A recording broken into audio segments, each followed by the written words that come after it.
Hoy vamos a estar viendo la tercera parte de las evidencias que está presentando el apóstol Pablo de por qué razón hace lo que hace en el ministerio a los gentiles. Y vamos a retomar desde Gálatas capítulo 2 y vamos a leer, la semana pasada vimos Gálatas 2, el verso 1 y el 2. Pero hoy quiero leer el 9 para que veamos hacia dónde va a apuntar el estudio del día de hoy. Gálatas 2:9 dice: y reconociendo la gracia que me había sido dada, Jacobo, Cefas y Juan, es decir, Jacobo, Pedro y Juan, que eran considerados como columnas, y esto es importantísimo que lo tengamos en cuenta porque Jacobo, Pedro y Juan fueron los que el Señor siempre llamó para momentos especiales que fueran testigos de situaciones extraordinarias, aún testigos al interior de los dos, cuando resucitan a la hija de Jairo, cuando se transfigura en el monte de la transfiguración. A quienes vemos allí es a Jacobo, a Pedro y a Juan. Aquí lo llaman Cefas a Pedro, que eran considerados como columnas. Nos dieron a mí y a Bernabé la diestra en señal de compañerismo. Acá no vemos una subordinación de Bernabé y Pablo hacia los 12, no, eran compañeros de ministerio, eran partners, eran consiervos. Es una cosa interesante. Para que nosotros fuésemos a los gentiles y ellos a la circuncisión, entendiendo circuncisión como ellos iban a ir a los judíos, a los que vivían precisamente bajo esas leyes establecidas por Moisés. Eso es interesantísimo, hacia allá vamos a apuntar, porque la defensa del apóstol Pablo lo que nos va a indicar es que él tenía toda la autoridad de hacer lo que hacía, de enseñar como había enseñado, y ese viaje que en principio fue algo escéptico, el apóstol Pablo, lo mencionábamos la semana inmediatamente anterior, él, a pesar de que fue un poco escéptico a ese viaje a Jerusalén, este tercer viaje que él va a hacer, en ese viaje se va a suscitar algo que se llama el Concilio de Jerusalén, y el Concilio de Jerusalén lo único que va a hacer es que la iglesia en bloque se va a pronunciar al respecto de este problema tan tenaz que son los judaizantes, los que están enseñando que hay que obedecer para ser salvos, la salvación por obras. Se va a pronunciar la iglesia en bloque, la iglesia en pleno, y va a señalar esta mentira como una herejía. Eso va a ser extraordinario. Y a pesar de que en un principio Pablo estaba muy escéptico de este viaje, él va a dar gloria a Dios porque la conclusión de este viaje va a ser maravillosa. Entonces, ¿qué hemos visto en predicaciones anteriores? Una defensa del apóstol Pablo a su apostolado y su mensaje. Él nos ha hablado que él recibió el mensaje de Cristo directamente, que no es que él no lo aprendió de hombre alguno, pero también enseña, porque los judaizantes decían que el apóstol Pablo había aprendido el evangelio de hombres y él había sido enviado como apóstol por hombres. Entonces el apóstol Pablo tiene que derribar uno a uno esos argumentos que los judaizantes han levantado para poner en tela de juicio su enseñanza como autoritativa. Entonces él lo que hace es decir, yo recibí el mensaje directamente de Cristo. Ahora, el evangelio que yo predico, no lo predico para agradar a los hombres, porque era otra cosa que decían los judaizantes. Pablo dice que solo es necesario creer en el Señor Jesucristo y que no es necesaria guardar la ley para ser salvos, porque quiere agradar a los hombres. ¿Sí?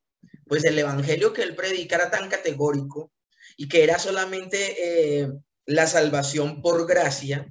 Era un evangelio que era un mensaje que no estaba en armonía con los seres humanos, con el hombre caído, que siempre anhela querer hacer algo al respecto en cuanto a su salvación. Ahora, a él no le fue entregado tampoco el evangelio por medios humanos, sino por una revelación. Dios mismo, Jesús mismo, le habló, le reveló, le enseñó el evangelio por 3 años, lo vimos la semana inmediatamente anterior. Y el apóstol Pablo entonces en las últimas versículos del capítulo 1 y ya comenzando el capítulo 2, el 1 y el 2, ya nos ha demostrado pruebas irrefutables de que él es un apóstol que puede enseñar autoritativamente y que no aprendió de nadie el evangelio. Y por ello su mensaje no puede ser cambiado porque su mensaje es el mensaje del evangelio.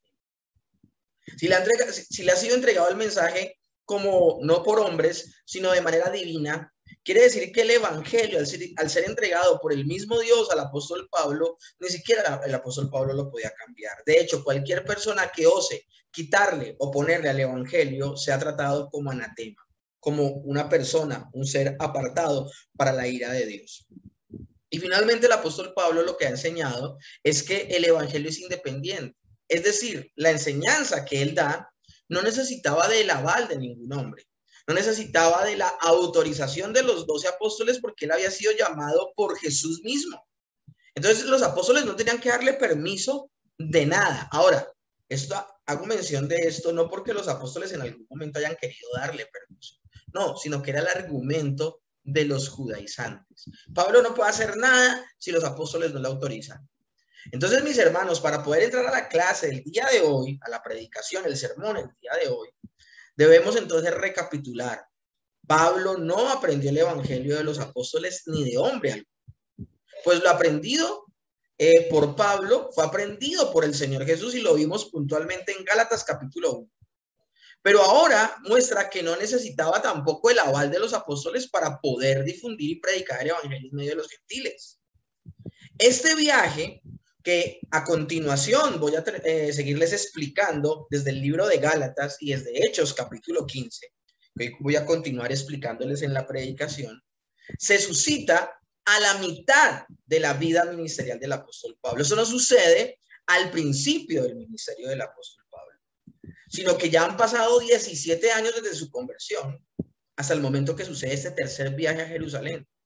También hemos aclarado que la vida ministerial del apóstol Pablo fue cercana a unos 27 años antes de que a él lo asesinaran y muriera decapitado. Él durante 27 años desarrolló un maravilloso ministerio entre los gentiles. Esta reunión en Jerusalén, que va a ser conocida como el Concilio de Jerusalén, se llevará a cabo 17 años después de su conversión. Es decir, él lleva 17 años realizando la obra del evangelio. Imagínense, es una cosa impresionante. Y a este viaje, como lo hemos visto, lo acompañan Tito y Bernabé. Hemos explicado puntualmente por qué Tito, por qué Bernabé. Era un movimiento estratégico del apóstol Pablo que ellos le acompañaran, uno judío de pura cepa, otro, a pesar de ser gentil, llamado por el Señor y ni siquiera circuncidado. Entonces es impresionante, esto es maravilloso. ¿Cómo sucede? ¿Cuándo sucede? Y lo que sucede en este viaje es una evidencia maravillosa de la autoridad del evangelio predicado por Pablo, porque lo que va a pasar en este viaje es que todo lo que se va a hablar en Jerusalén por boca de los apóstoles y que toda la iglesia en pleno, toda la iglesia cristiana va a estar de acuerdo, es que ellos van a sentir de que lo enseñado por el apóstol Pablo es la verdad. En este viaje se suscitará el concilio en Jerusalén. En la predicación de hoy, ¿qué vamos a ver? Vamos a ver el concilio de Jerusalén en 3 actos. ¿Cómo se desarrolla este concilio? En 3 actos. El primero es una consulta privada. El apóstol Pablo, Bernabé y Tito no llegan de una vez a hablarle a todo el mundo, sino que primero hablan con los apóstoles. Luego va a haber una convocatoria pública, es decir, todos los que pertenecen a la iglesia tienen que venir a ese concilio, tienen que venir a esa reunión y todos tienen que pronunciarse al respecto de un problema que está sucediendo. ¿Cuál? Judíos que han salido de Jerusalén están yendo a las iglesias gentiles a enseñar algo y la iglesia se tiene que pronunciar y decir si lo que están enseñando estas personas en iglesias gentiles, si viene de Dios o no viene de Dios. Punto, se acabó. Eso es lo que va a suceder. Y tercero, va a haber una conclusión maravillosa, que yo ya se las he anunciado. La conclusión es que el apóstol Pablo tiene toda la razón y que están completamente equivocados los que están difundiendo estas enseñanzas. Ahora, yo quiero hacer aquí un alto en el camino, porque acá nos estamos sumergiendo en el concilio de Jerusalén. Pero recordemos lo que está pasando. El apóstol Pablo está contando como una reseña histórica, como una evidencia histórica, lo que sucedió en el concilio de Jerusalén. El concilio de Jerusalén no está sucediendo en ese momento. El apóstol Pablo lo trae como una evidencia y empieza a escribir lo que sucedió en aquella época en la carta que les está dirigiendo a los Gálatas. Tenemos que recordar esto. En la carta a los Gálatas, que es el centro de nuestro estudio los días lunes, el apóstol Pablo va a traer un incidente histórico que va a demostrar que lo que está sucediendo con los judaizantes en Galacia ya se había presentado en otras iglesias y ya la iglesia en general se había pronunciado al respecto y había condenado esa práctica. Entonces, por eso es el asombro del apóstol Pablo de que los Gálatas le hayan prestado atención, le hayan parado bolas a esta enseñanza que ya había sido señalada como herética en su momento por la iglesia en general. Recordemos que lo que se decida en este concilio afecta a la iglesia universal. Esto es importante, entonces, que lo tengamos en cuenta. Y pues es tan importante esta evidencia que trae precisamente el apóstol Pablo y la deja plasmada en la carta a los Gálatas.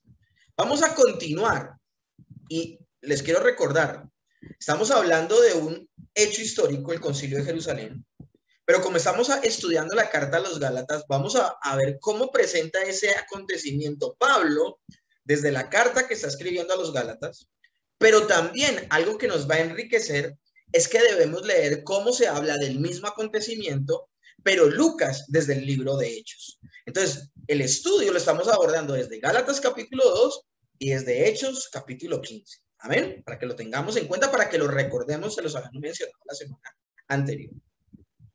Verso 2. Esto, una parte del verso 2 la vimos la semana pasada y otra parte la vamos a ver el día de hoy. Gálatas 2:2. Pero subí según una revelación para no correr o haber corrido en vano. Eso lo vimos la semana anterior. Expuse en privado a los que tenían cierta reputación en el evangelio que predico entre los gentiles. Entonces, lo primero que sucede cuando llega el apóstol Pablo a Jerusalén es que, como les dije, el concilio de Jerusalén se los voy a narrar en 3 actos. Y el primero de esos actos es una convocatoria privada. Solo los apóstoles con Pablo, Bernabé y Tito. Pero subí según una revelación para no correr o haber corrido en vano. Expuse en privado a los que tenían cierta reputación el evangelio que predico a los gentiles. Esto es interesantísimo, mis hermanos. Ya hemos hablado que el apóstol Pablo, por un lado, recibe revelación del Señor para ir a Jerusalén porque él está muy escéptico con ese viaje. Pero por otro lado, la iglesia de Antioquía de Siria está muy interesada en enviarlos porque el problema de los judaizantes ha salido de Jerusalén. Y la iglesia de Jerusalén tiene que responder. Si esas personas están actuando mal, la iglesia de Jerusalén tiene que responder. Y aquí, mis hermanos, lo mencionábamos también. Es importantísimo. Miren esto. Cómo se respetan entre iglesias locales. Pero el respeto entre iglesias locales es tal que aún personas que vengan de otra iglesia local, ya sea que actúen bien o actúen mal, se le va a mandar un informe de los actos y el testimonio de esos supuestos hermanos a la iglesia de donde salen. Por eso las iglesias locales, mis hermanos, deben tener tanta comunicación entre sí. Aquí en Jamundí más de una vez me han llegado personas diciendo, es que aquí en adelante me quiero congregar en Jamundí, como Jamundí queda tan cerca de Cali, queda 15, 20 minutos de Cali. Entonces muchas personas dicen, no, es que queremos de aquí en adelante congregarnos aquí. Y yo lo primero que hago es telefonazo a Cali y, ¿de qué iglesia vienes? No, de tal iglesia. Bueno. Y lo primero que averiguo es si esa persona tiene una membresía oficial o qué. Y si esta persona no me da mayor respuesta, yo llamo directamente a los pastores de la iglesia de la que ha salido. Escúchenme bien, estoy hablando de iglesias reformadas, ¿no? De iglesias bíblicas.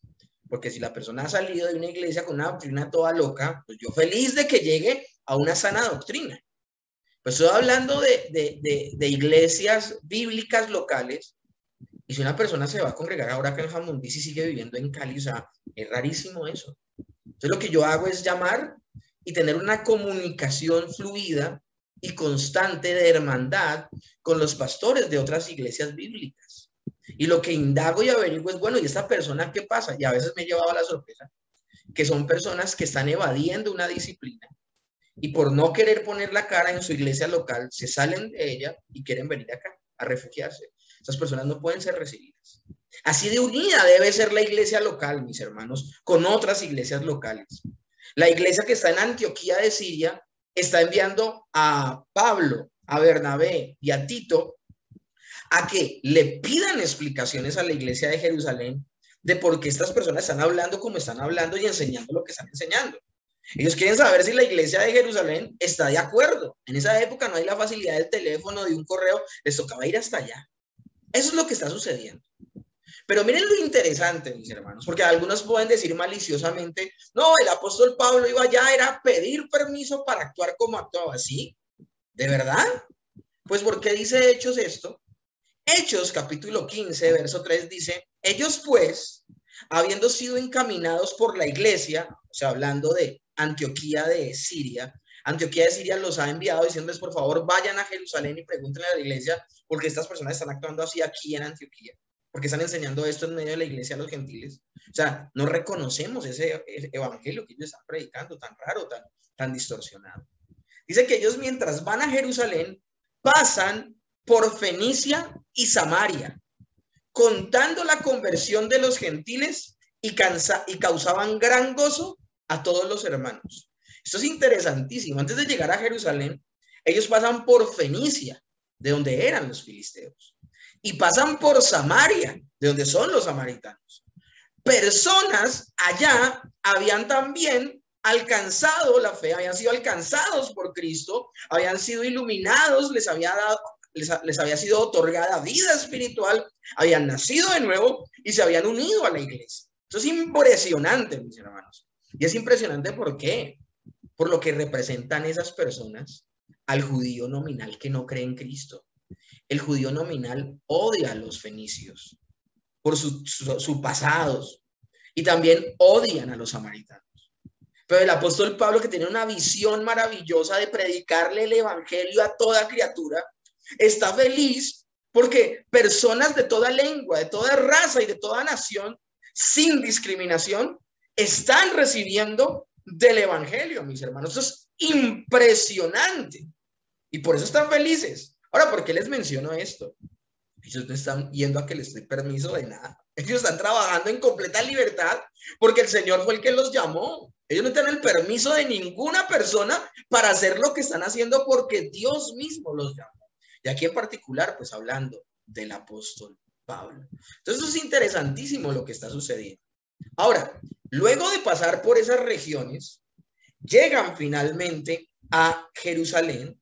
Y cuando llegan a Jerusalén, según lo que dice según lo que dice el libro de Gálatas en el capítulo 2, en el verso 2, dice que expuso en privado a los que tenían cierta reputación, es decir, a los apóstoles, el evangelio que predicó entre los gentiles. Entonces, lo primero que pasa en este concilio es que hay una consulta privada. Y cuando hablamos de una consulta privada, mis hermanos, nos estamos refiriendo a que no con todo el pueblo, sino que por ahora solamente con los apóstoles, el apóstol Pablo, Tito y Bernabé van a hablar. Fue una reunión privada por varias razones. Y lo primero es porque es el primer contacto de estas personas que vienen de Antioquía de Siria con esta iglesia local. Uno cuando va a una iglesia local, mis hermanos, uno no va entrando a la congregación y va predicándole a todo el mundo y va diciéndole a todo el mundo. No, uno cuando llega a una iglesia local, uno lo primero que hace es presentarse con los ancianos y con las autoridades de esa iglesia local que te ha invitado. No puede haber inmediatamente entonces un pronunciamiento público por puro respeto. Ahora, también se quería informar de manera privada sobre el problema puntual que se presentaba. Así como uno no va a una iglesia y empieza a hablarle a todo el mundo sin primero hablar con sus ancianos y contar con, pues obviamente con ese respeto y con esa cordialidad, con ese profesionalismo.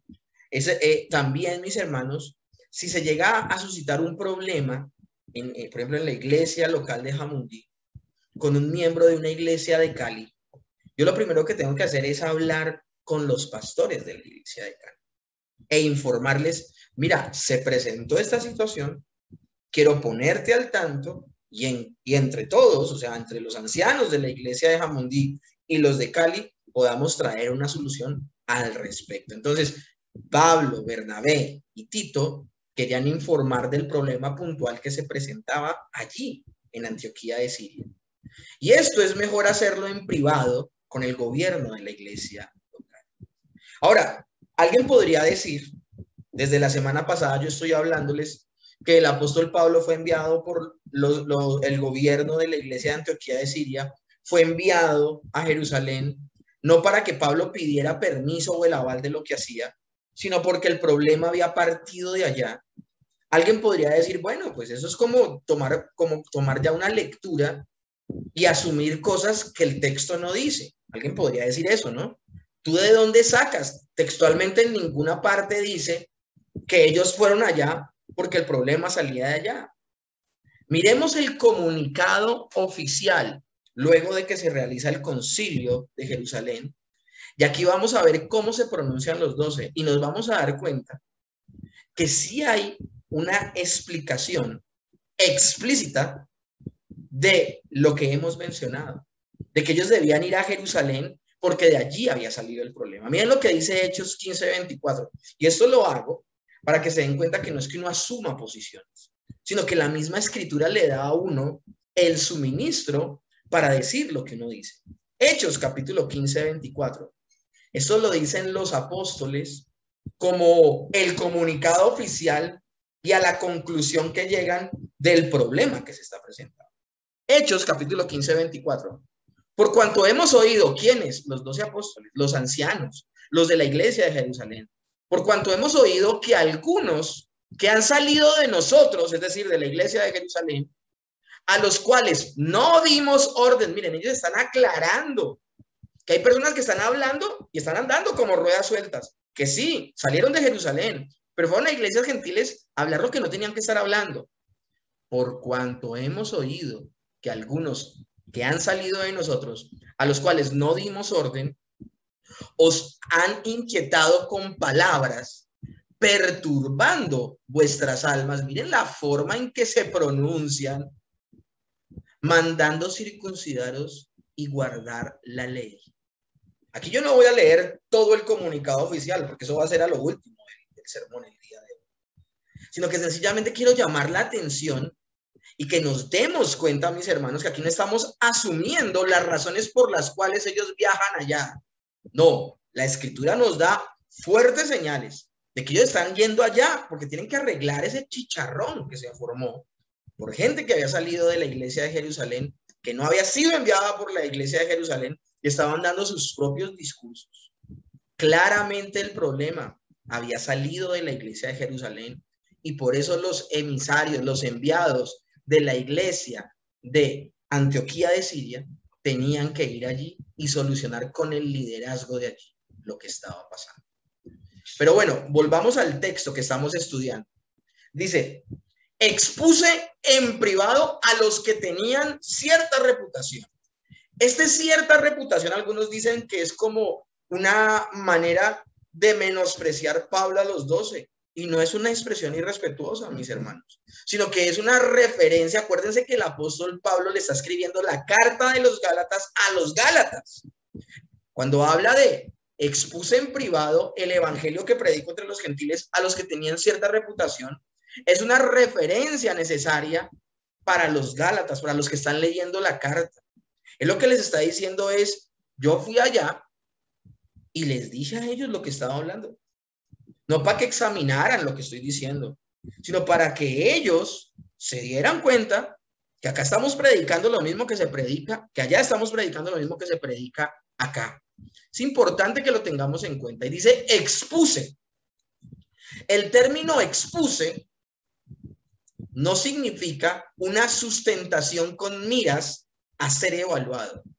Es una exposición. No, él no está sustentando, él no está dando razones para que lo aprueben. No, es una exposición libre de su ministerio, el cual ha realizado durante 17 años. Y tampoco los apóstoles están mirándolo y como que guiñando el ojo y como diciendo, esto me huele a azufre. No, para nada. Ellos no están evaluando el ministerio del apóstol Pablo para nada. Ellos lo que están haciendo es viéndolo como un compañero de ministerio. De hecho, estas van a ser las palabras finales del concilio, donde van a hablar de compañerismo entre ellos. Esto es importantísimo. Entonces ya hemos hablado del primer acto de este concilio de Jerusalén, una consulta privada.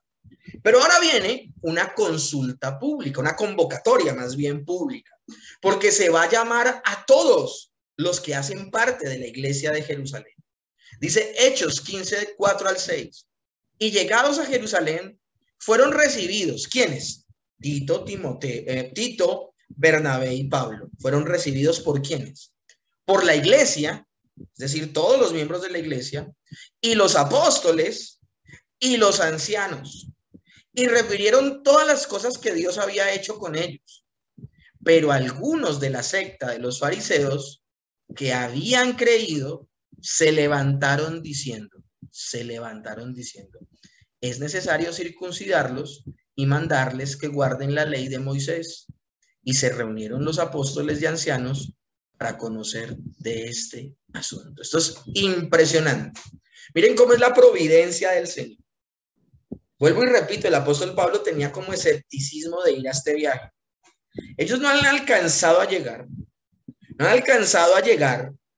Y han tenido ya su exposición privada. Eso es interesante y por eso es que abordamos la misma historia desde Gálatas y desde Hechos. Porque Gálatas nos habla de la consulta privada, pero Hechos nos habla de la convocatoria pública. Entonces los dos textos se alimentan, se complementan. Lo tremendo del asunto es que ellos, obviamente, ya han hablado, ya han conferenciado en privado con los 12. Pero en el momento en que ya hay convocatoria general, se convoca toda la iglesia de Jerusalén. O sea, estamos hablando de muchas personas allí. También los apóstoles y los ancianos. Y refirieron todas las cosas que Dios había hecho con ellos. ¿Quiénes? O sea, quiero que vean en el texto lo que está en blanco y lo que está en amarillo. ¿Quiénes llegaron a Jerusalén? Pablo, Bernabé y Tito. ¿Por quiénes son recibidos? Por la iglesia, los apóstoles y los ancianos. Y cuando son recibidos, Pablo, Bernabé y Tito refieren a todos los que están allí todas las cosas que Dios había hecho en medio de la iglesia gentil, en medio de los extranjeros. Empiezan a hablarles de lo que ha hecho. Mis hermanos, son 17 años de ministerio. Esto es impresionante lo que está sucediendo. Entonces empiezan a hablar todos emocionados. Y mientras están hablando de las maravillas que está haciendo Dios, sin hacer acepción de personas, está salvando personas de toda lengua, de toda raza, de toda nación. Personas que están siendo salvas sin la necesidad de guardar la ley ceremonial. Es allí en ese punto donde se resalta que en medio de toda esa multitud están personas de la secta de los fariseos que han creído en Jesús. Miren eso tan interesante. Hubo personas de la secta de los fariseos que habían creído supuestamente en el Señor Jesucristo. Y ellos son los que se levantan y dicen, oh, un momentico. Es necesario que toda esa gente que está en todas esas iglesias gentiles que ustedes han alcanzado con el evangelio, es necesario que estas personas se circunciden y que empiecen a guardar la ley de Moisés si en verdad quieren ser salvos. Ni siquiera hubo oportunidad, mis hermanos, de manera pública, de que ellos expresaran el problema cuando el problema les salta en la cara. Y ahí se reúnen los apóstoles y los ancianos para conocer de este asunto. Miren que en ese momento ya no se habla de la iglesia en pleno, porque quienes tienen que tomar decisiones y tienen que pronunciarse en frente de estas declaraciones no es la iglesia, no son los asistentes nominales, no, los que tienen que pronunciar son las autoridades de la iglesia de Jerusalén, los apóstoles y los ancianos. Esto es tremendo lo que está sucediendo aquí, cómo en la providencia de Dios permite que suceda lo que sucede. en medio de la convocatoria, estalla el problema. El mismo que se ha visto en Antioquía de Siria, el mismo que están viviendo en este momento los Gálatas, en el momento en que el apóstol Pablo está escribiendo este acontecimiento histórico. Pero el apóstol Pablo señala algo a Galacia, señala una prueba viviente de que lo que están diciendo aquí es cierto. Miren lo que pasa acá. Gálatas capítulo 2, verso 3. Mas ni aun Tito, que estaba conmigo, con todo y ser griego, fue obligado a circuncidarse.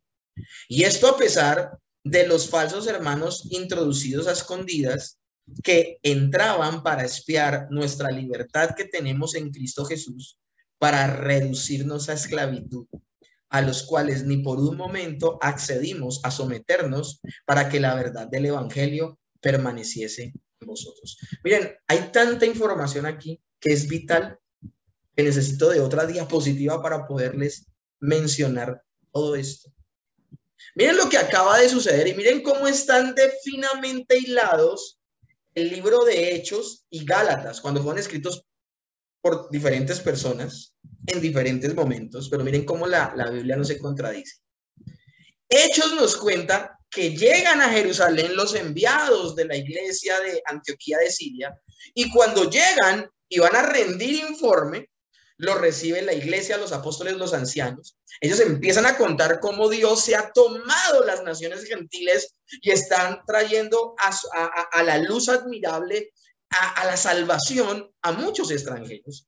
Y mientras ellos están dando alegres ese testimonio, se levantan los judaizantes. Los judaizantes son parte de la secta de los fariseos que supuestamente se han convertido al Señor, pero que en realidad no lo hicieron.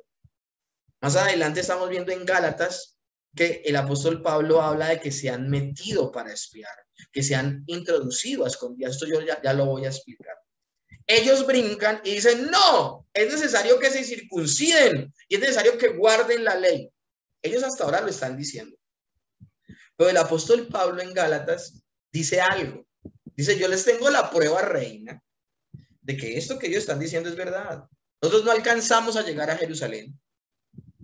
Cuando nos empezaron a decir que Tito, que es gentil, si quiere estar en este concilio, si quiere estar en esta reunión, tiene que circuncidarse. Y nosotros no acatamos, no les hicimos caso. ¿Por qué razón vamos a hacer esto? No creemos que la persona tenga que guardar perfectamente la ley para poder ser salvos, porque eso es un evangelio por obras, cuando las personas son salvas por gracia. Y como les digo, este texto tiene tanta información, mis hermanos, importantísima, que debemos hacer algo interesante. Ahora, antes de entrar a estudiar el texto de Gálatas, yo quiero mencionarles algo acerca de el apóstol Pablo, para que lo tengamos claro, para que lo tengamos presente. Por un lado, el mismo apóstol Pablo, que se niega a circuncidar a Tito, él cuando va con Timoteo, sí circuncida a Timoteo. ¿Por qué? Miren lo que dice Hechos capítulo 16, verso 1 al 3. Esto lo menciona Lucas de un incidente que sucede con Pablo y Timoteo inmediatamente después del concilio de Jerusalén. O sea, inmediatamente después del concilio de Jerusalén, el apóstol Pablo accede a circuncidar a Timoteo. ¿Por qué? Por un lado no circuncida a Tito, pero por otro lado sí circuncida a Timoteo. ¿Por qué? Dice esto, Hechos 16. Después llegó a Derbe y a Listra, y aquí había allí cierto discípulo llamado Timoteo. Y miren por qué lo hace el apóstol Pablo. Hijo de una mujer judía, creyente, pero de padre griego. Y daban buen testimonio de él los hermanos que estaban en Listra y en Iconio. O sea, para los gentiles, Timoteo es todo un creyente. En Listra creen que es un creyente, en Iconio creen que es un creyente. O sea, no hay sombra de duda, porque obviamente son iglesias gentiles. Pero dice el verso 3, quiso Pablo que éste fuese con él. ¿A dónde? A Jerusalén. Y tomándole, le circuncidó por causa de los judíos que habían en aquellos lugares, porque todos sabían que su padre era griego. No dice, bueno, entonces el apóstol Pablo en algunas oportunidades sí y en otras oportunidades no. ¿Podemos llegar a esa conclusión, mis hermanos? ¿Podemos llegar a decir eso? Para nada. El apóstol Pablo es como una casita de interés social, mis hermanos, de una sola pieza. Él no se va a mover. Él no se fingía uno cuando estaba con los judíos y se fingía otro cuando estaba con los gentiles. No. Bueno, entonces, ¿por qué actuó como actuó? Porque el apóstol Pablo era sabio. Es la sabiduría de Dios aplicada. Él no era intransigente. Y es que hay una situación con Timoteo que no la había contado. Y es que Timoteo era hijo de una judía. Y por esa razón, él debía de alguna manera, para no herir susceptibilidades a los judíos débiles en la fe, porque acá dice, le circuncidó por causa de los judíos que habían en aquellos lugares, porque todos sabían que su padre era griego. Acá no está hablando, cuando dice por causa de los judíos, no se está refiriendo, mis hermanos, a los judaizantes. La palabra habla de judaizantes y lo diferencia de judíos. Sencillamente está hablando, mis hermanos, de que fue una acción como por testimonio. No porque Timoteo, no porque Pablo estuvieran depositando su confianza en que era necesario que se circuncidara a Timoteo para ser salvo. No, era para, escúchenme bien, para no herir susceptibilidades de los más débiles en la fe. Pero eso es muy diferente a que ellos digan, porque se circuncidó fue salvo. Nunca va a salir eso de la boca del apóstol Pablo, nunca va a salir eso de la boca de Timoteo. Sencillamente ellos buscaban de alguna manera entre el pueblo judío hacer un poco más llevadero esto. Porque mis hermanos, en medio de esas comunidades gentiles también habían judíos y esos judíos todavía seguían comiendo comida kosher, o sea, ellos se abstenían de comer algunas cosas y por respeto a esas personas, no porque ellos enseñaran que tenían que comer de esa manera para ser salvos, y tuvieran que circuncidarse para ser salvos y tuvieran que abstenerse de comer sangre o de comer ahogado, no, ellos eran salvos por gracia, pero estas personas pues de pronto en su inicio, débiles en la fe, ellos no iban a ser de tropiezo al exigirles, miren mis hermanos, esto es tan sabio por esta razón.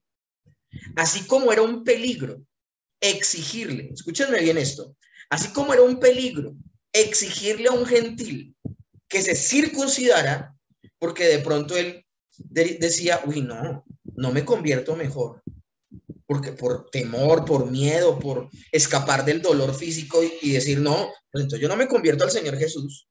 De igual manera, y así se comporta una persona débil en la fe, de igual manera, un judío al que uno le dijera, cree en el Señor Jesucristo, y ya que crees, no es necesario ya que se circuncide, no es necesario que, es verdad, no es necesario, pero ellos llevaban milenios, miles de años, desde Abraham, viviendo en esa costumbre de circuncidarse. Listo, ya no depositan su fe en que se circuncidaban para ser salvos, pero ellos lo iban a seguir haciendo, porque de alguna manera ellos en su corazón querían seguir obedeciendo a lo que Dios le había dicho a Abraham. Ya no depositaban en eso su fe para salvación, pero si lo querían seguir haciendo, eso no implicaba, escúchenme bien, que hicieran mal. Entonces es un comportamiento pensando en los débiles en la fe. Tanto no circuncidar por un lado a Tito, pensando en los gentiles, como circuncidando a Timoteo, pensando en los judíos creyentes. El apóstol Pablo, mis hermanos, por eso es que él dice, me hago judío al judío, griego al griego, y es algo impresionante, mis hermanos. Pero bueno, como les había dicho, hay tanta información en este texto que hay que descubrirla. Primero que todo dice, mas ni aun Tito que estaba conmigo, con todo y ser griego, fue obligado a circuncidarse. Y esto a pesar de los falsos hermanos introducidos a escondidas. Mis hermanos, no es sorprendente que estas personas que decían ser creyentes no lo fueran. Ellos que están enseñando un falso evangelio. Y un falso evangelio, mis hermanos, da a luz falsos cristianos, da a luz falsos creyentes. Un verdadero evangelio produce verdaderos creyentes. creyentes. Pero un falso evangelio produce falsos creyentes. Y esto es importantísimo que nosotros lo tengamos en cuenta, mis hermanos. Estas personas no son verdaderos hijos de Dios. Los judaizantes están enseñando que hay que portarse bien para salvarse. Están enseñando una enseñanza moralista que los llevará a la perdición eterna. Eso es lo que está sucediendo. Eso no lo pueden enseñar ellos no pueden añadirle, ellos no pueden decir a la obra de Cristo le faltó algo porque es terrible las consecuencias. De hecho, mis hermanos, el evangelio enseña todo lo contrario. El evangelio verdadero enseña que el ser humano no puede obedecer perfectamente a Dios. El hombre es incapaz de agradar a Dios con sus obras y por eso se está perdiendo. Por eso la salvación es solo por gracia, mis hermanos. Ahora, dice el texto que estos falsos hermanos se introdujeron a escondidas y que habían entrado para espiar.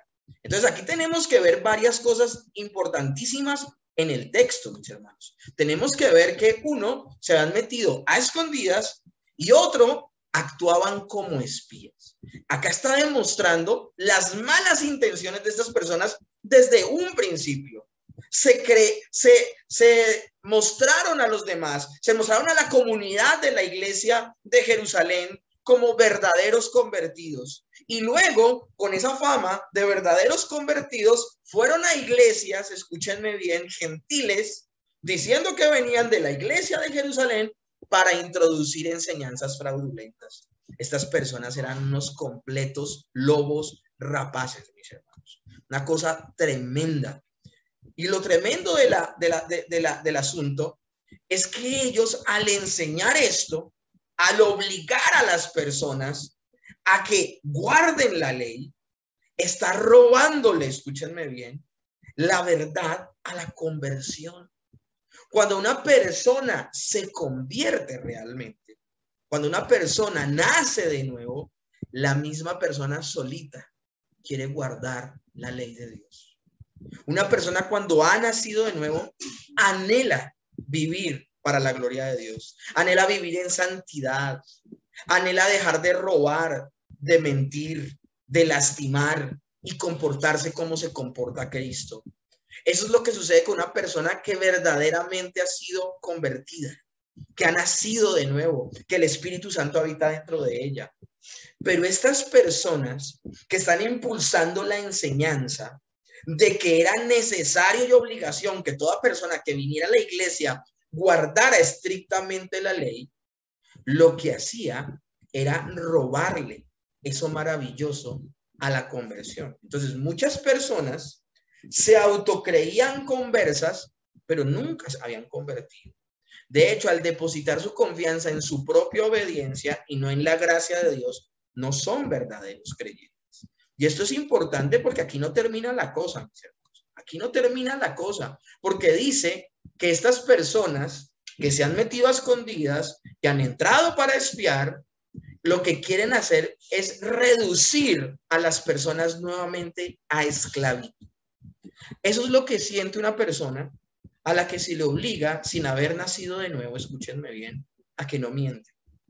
Una persona que tú le dices, ve a la iglesia, y por ir a la iglesia, y por escuchar al pastor, y que todo lo que diga el pastor desde el púlpito, tú lo obedezcas, te vas a salvar, y resulta que el pastor desde el púlpito no predica a Cristo, Cristo, Cristo, sino que predica la importancia de no decir mentiras, la importancia de guardarnos de la inmoralidad, la importancia de ser transparente en las finanzas, la importancia de criar bien a los hijos y todos estos mensajes que nunca apuntan a Cristo, sino que apuntan a que las personas se comporten moralmente de una manera correcta.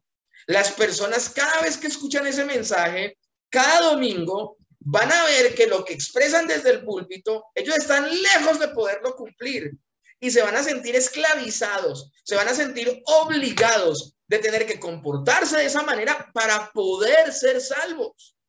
Nunca desde el púlpito se les dice, hombre, tú eres incapaz de una completa y perfecta obediencia, corre a Cristo, sino que todo el tiempo se les está diciendo, si quieres que Cristo te salve, tienes que hacer esto, tienes que hacer aquello, tienes que hacer lo otro. Se les está diciendo a estas personas desde el púlpito, para que Dios te elija, tú tienes que descrestar a Dios. Tú tienes que hacer este tipo de cosas para que Dios, tú le llames la atención a Dios y Dios te escoja, te elija.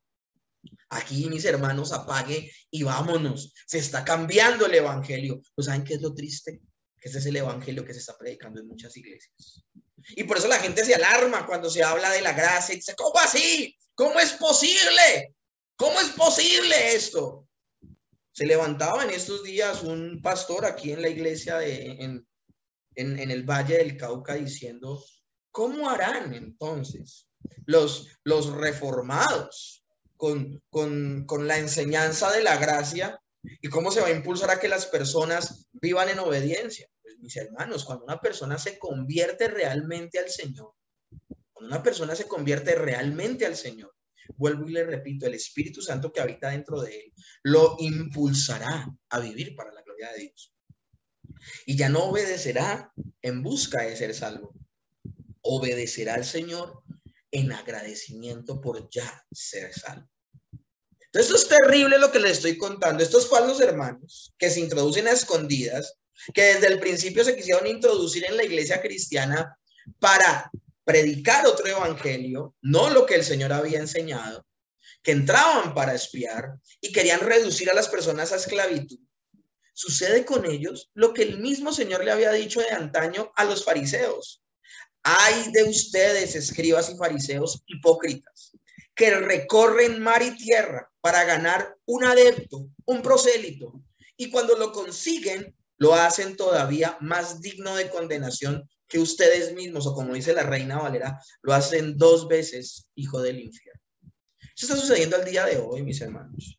¿Cuántas iglesias con el afán de llenar sus sillas hacen encuentros, hacen actividades, hacen conciertos y traen masas a la iglesia, masas y masas de personas? Y esas personas, una vez sentadas en esas iglesias cada domingo, les predican todo, menos el evangelio. Y esas personas por las cuales se hicieron y se deshicieron muchas cosas, y por estas personas por las cuales se gastaron grandes cantidades de dinero y se construyen los más lujosos templos y se hacen las más sofisticadas actividades, y estos grupos religiosos hacen de todo. A eso se refiere el Señor cuando dice recorren mar y tierra, hacen hasta lo imposible por alcanzar un nuevo adepto, un nuevo miembro de su congregación. Y luego de que están dentro de esa congregación, no les enseñan el evangelio.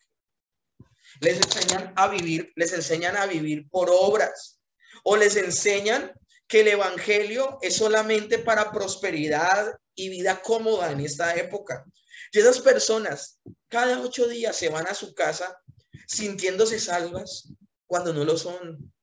¿Cuántas de esas personas, mis hermanos, un día van a morir y van a abrir sus ojos con la expectativa de estar en el cielo y estarán en el infierno porque nunca se les predicó el evangelio, mis hermanos? Y es que, mis hermanos, en última instancia, lo tremendo, lo terrible es que esta enseñanza de los judaizantes, de que era necesaria la obediencia para poder ser salvos, nace es del ego humano. Esta distorsión del evangelio no busca la gloria de Dios. Porque, mis hermanos, si una persona obedece, es esa persona la que se ganó la salvación. Entonces, su conversión es por él. Pero también, si vive en santidad, es por él. Pero no solo esto, es llamado a servirle al Señor porque ha descrestado al Señor con su comportamiento. Y entonces también hablamos de personas en esa cultura y en esos movimientos que promueven este falso evangelio. Se habla de que son personas que, como han creído más que los demás y tienen más santidad que los demás, tienen más unción que los demás. Y por esa razón son pastores, son apóstoles, son profetas, son, mejor dicho, divinidades, que ya la gente ni los puede tocar, flotan en el aire, la gente no se les puede acercar de manera libre, una cosa tremenda. Pero no solamente le roban la gloria a Dios en la conversión, le roban la gloria a Dios en la santidad, le roban la gloria a Dios aún en la autoridad con la que enseñan e imparten las enseñanzas al interior de la iglesia, sino que también le roban la gloria a Dios en los resultados, porque es el hombre el que supuestamente trae el crecimiento a la iglesia. Yo, mis hermanos, yo viví por 14, 15 años en una iglesia donde todo el tiempo me decían, si la célula está vacía es por su culpa. Si usted llena un bus y lo puede llevar a la reunión, a la actividad, a la pesca, a la campaña evangelística que tenemos, es porque usted está bien con el Señor, y porque está bien con el Señor es que el Señor le ha dado autoridad y le ha dado unción para llenar ese bus y llevar toda esa gente a la iglesia. Esas son las pesadas cargas que ponen sobre los hombros de las personas aquellos que promulgan este falso evangelio, y todo se reduce al ego de las personas. Mis hermanos, este falso evangelio le roba la gloria a Dios. Y esto es impresionante y tenemos que dejarlo categóricamente claro. El mismo apóstol Pablo, en el capítulo 15, que estamos estudiando, pero en el verso 10, dice lo siguiente: para dejar callados a todos los que están hablando de que se debe guardar la ley. Ahora pues, eso lo dice Pedro, ahora pues, ¿por qué tentáis a Dios poniendo sobre la cerviz de los discípulos un yugo que ni nuestros padres ni nosotros hemos podido llevar?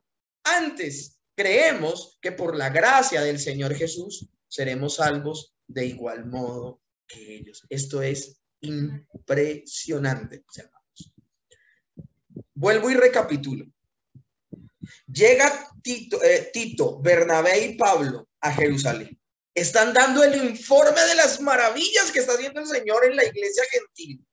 Se levantan los judaizantes y dicen: toda esa gente que ustedes dicen que se ha convertido tiene que circuncidarse y tiene que guardar la ley si quieren ser salvos.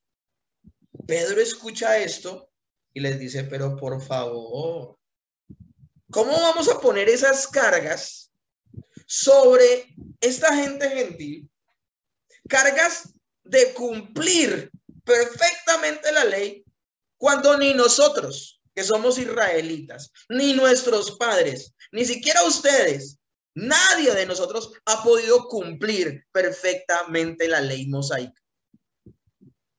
Y no solamente se queda diciendo eso Pedro, sino que dice: antes yo me uno a lo que están hablando Pedro, Bernabé, Tito.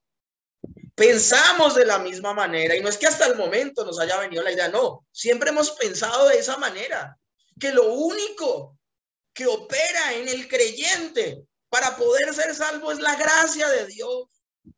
Es un regalo de Dios. El creyente no hizo nada para salvarse. La obra perfecta la hizo Cristo. La obediencia perfecta es de Cristo. El sacrificio perfecto es de Cristo. La gloria completa es de Cristo.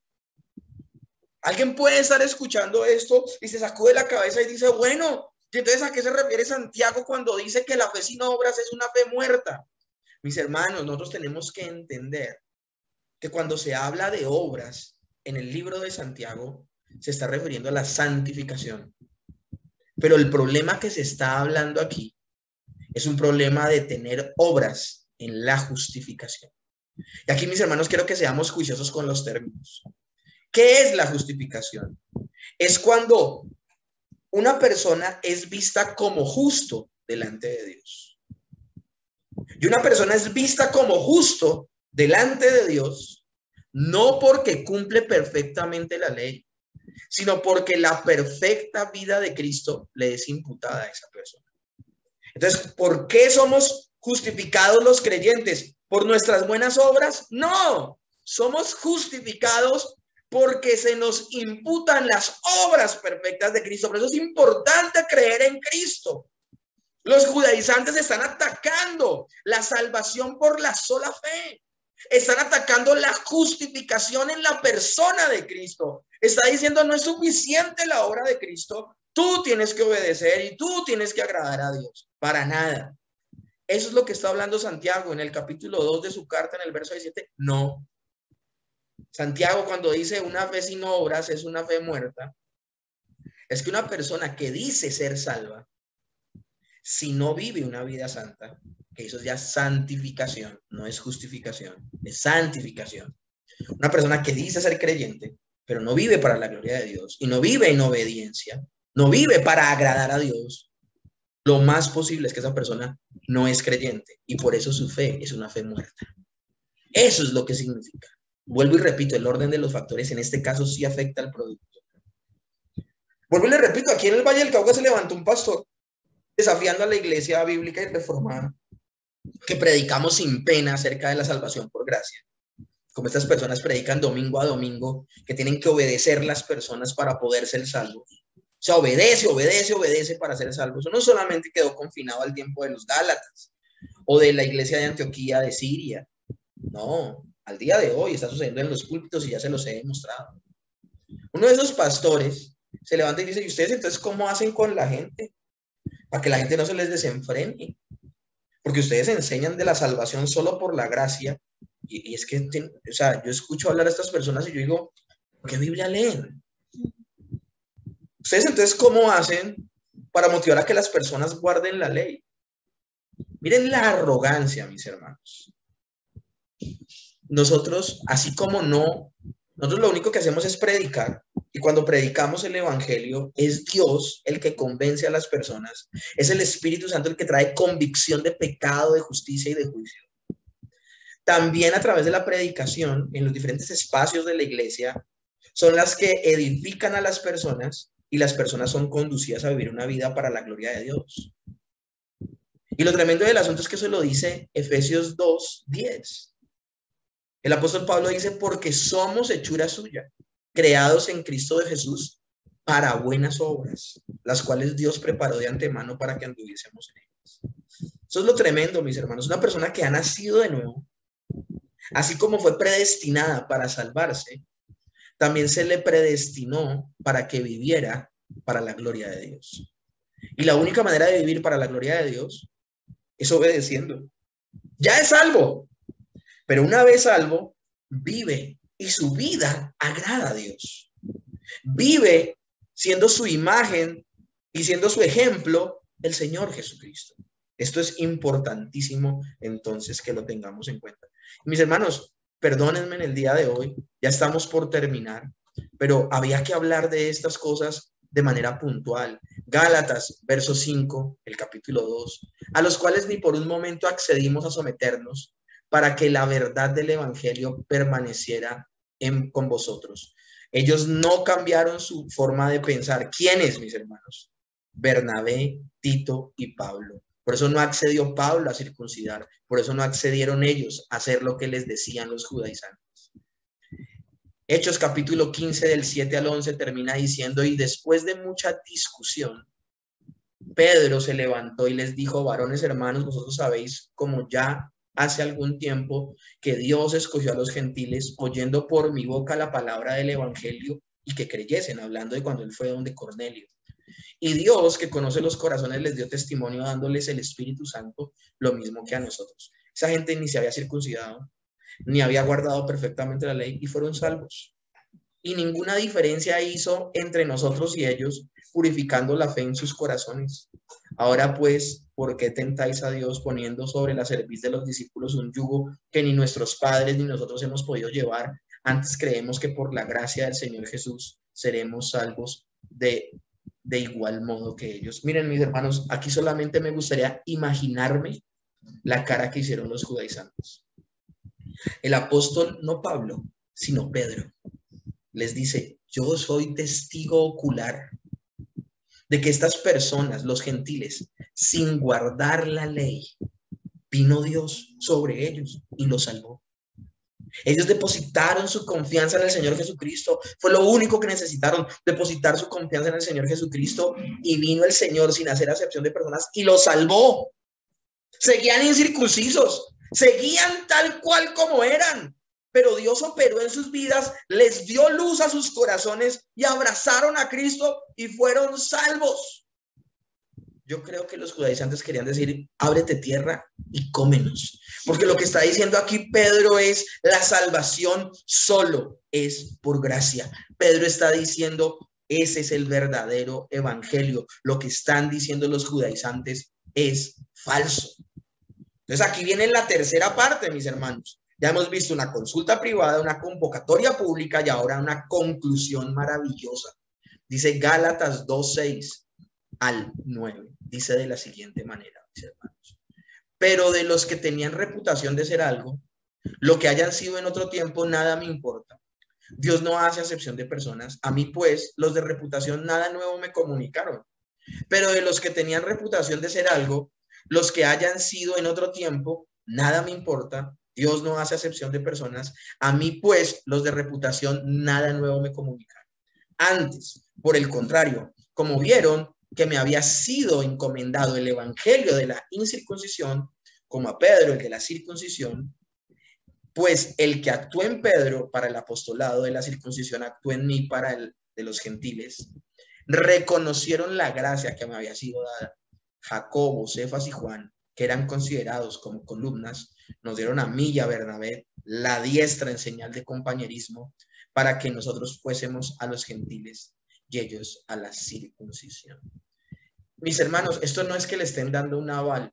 Ellos sencillamente están diciendo, así como hemos sido llamados nosotros, ¿quiénes? Jacobo, Pedro, Juan, en representación de los 12, así como hemos sido llamados nosotros por el Señor Jesucristo a predicar a los judíos, ustedes, mis hermanos, han sido llamados a predicar a los gentiles. Sigan haciendo lo que han hecho durante 17 años sin nuestra autorización, porque a ustedes los llamó, fue el mismo Señor Jesucristo. Esa es la conclusión, mis hermanos, y miren cómo termina, abordándolo desde el libro de Hechos, el Concilio de Jerusalén. Entonces pareció bien a los apóstoles y a los ancianos de toda la iglesia elegir de entre ellos varones y enviarlos a Antioquía con Pablo y Bernabé. ¿A quiénes escogieron la iglesia? Judas, que tenía por sobrenombre Barsabás, y a Silas, varones principales entre los hermanos, y escribir por conducto de ellos, los apóstoles y los ancianos y los hermanos, a los hermanos de entre los gentiles que están en Antioquía, en Siria y en Cilicia, salud. Por cuanto hemos oído que algunos que han salido de nosotros, a los cuales no dimos orden, os han inquietado con palabras, perturbando vuestras almas, mandando circuncidaros y guardar la ley, nos ha parecido bien, habiendo llegado a un acuerdo, elegir varones y enviarlos a vosotros con nuestros amados Bernabé y Pablo, hombres que han expuesto su vida por el nombre de nuestro Señor Jesucristo. Así que enviamos a Judas y a Silas, los cuales también de palabra os harán saber, porque ha parecido bien al Espíritu Santo y a nosotros no imponeros a vosotros ninguna carga más que estas que sean necesarias, que os abstengáis de lo sacrificado a los ídolos, de sangre, de ahogado, de fornicación, de las cuales cosas, si os guardáis bien, haréis, pasadlo bien. ¿Qué es lo único que tenían que guardar los gentiles? Primero que todo, tenían que guardar expresamente la ley moral. Los 10 mandamientos, mis hermanos, se guardan en todo tiempo. Los 10 mandamientos, no robar, no matar, o sea, honrar a tus padres. Ustedes conocen los 10 mandamientos, no ser idólatras, o sea, mis hermanos, eso no tiene vuelta de hoja. Pero por otro lado también le decían que se abstengan de algunas cosas de comer por respeto a los que son judíos y viven en medio de su pueblo gentil, no más. Así como ustedes no los obligamos a circuncidarse, tampoco obliguen a que los judíos que viven en medio de ustedes, de buenas a primeras, dejen de tener costumbres aún en su manera de comer. Ellos si lo hacen de esa manera, no es porque estén depositando en esas costumbres su fe de ser salvos, sino porque así han crecido, mis hermanos. Entonces, mis hermanos, esto es importante que lo tengamos nosotros en cuenta. Lo que está sucediendo aquí es maravilloso, mis hermanos. Y yo no sé si estamos entendiendo, y con esto cierro el día de hoy, yo no sé si estamos entendiendo cuál es la responsabilidad de pertenecer a una iglesia local. Estos judaizantes habían sido de mal testimonio en medio de las iglesias gentiles. No solamente estaban predicando una herejía, sino que habían sido de mal testimonio, al punto de que tuvieron que enviar emisarios a darse cuenta siquiera que todos los de Jerusalén pensaban como ellos. No sé si tú caes en cuenta, mis hermanos, pero cuando alguien te ve a ti, alguien ve a tu cristianismo, la lectura que da es que es como él es toda su iglesia. sea, tú entiendes la responsabilidad que tú tienes frente a tu iglesia local. A veces nosotros no alcanzamos a imaginarnos esto. A veces nosotros pensamos que asistir a una iglesia local es como cambiarse de ropa. Puedo estar en una iglesia local y otro día puedo estar en otra. A mí me impacta, mis hermanos, el respeto, la reverencia, la formalidad, el protocolo que hay entre iglesias locales en el primer siglo, en el libro de los Hechos y en Gálatas. Mis hermanos, aquí se habla de un respeto. Se habla de que como Pablo respetaba a los apóstoles respetaban también a Pablo y su apostolado. Acá no estamos hablando de reverencias, pero tampoco estamos hablando de que quién tiene más unción. Eran compañeros, y así lo habla la Escritura, compañeros de ministerio. No pensaban distinto. La conclusión, la gran conclusión del concilio es esa precisamente. Ellos piensan igual, la salvación es solo por medio de la fe y es por gracia, no por obras, para que nadie se gloríe. Y si alguien está predicando que la salvación es por obediencia, no lo enviamos nosotros, no está predicando el verdadero evangelio y tiene que salir de la congregación. Mis hermanos, nunca trataré de convencer a nadie de que se quede en la iglesia si piensa diferente a lo que dicen las Escrituras. Esta semana hablaba con alguien y esa persona me decía, no, tenemos muy diferentes doctrinas, pastor. Yo le decía a esa persona, pues evalúa, amigo, porque así no puede ser, así no podemos seguir, apague y vámonos. Y así es, mis hermanos. No tenemos el interés de retener a nadie que piense distinto a lo que dice la Escritura. Ustedes nunca van a ver desgastándose a Pedro, a Juan y a Jacobo en retener a los judaizantes en la iglesia de Jerusalén. O cambian de manera de pensar y entienden que Jesucristo es suficiente para salvar a las personas y dejan de insistir en ese falso evangelio de la salvación por obras, o se van de la iglesia. Estas personas terminaron yéndose. Estas personas terminaron siendo sacadas. Los judaizantes fueron señalados como herejes y no podían pertenecer a la iglesia local. Pues lo mismo sucede en las iglesias el día de hoy, mis hermanos. Nosotros, ¿qué hacemos reteniendo a personas que no abrazan la verdadera fe? Cuando la verdadera fe es lo que define que una persona persevere en la doctrina de los apóstoles. Entonces, mis hermanos, debemos tener celo, guardar nuestro corazón y pedirle a Dios que nos guarde de modificar de alguna manera el evangelio.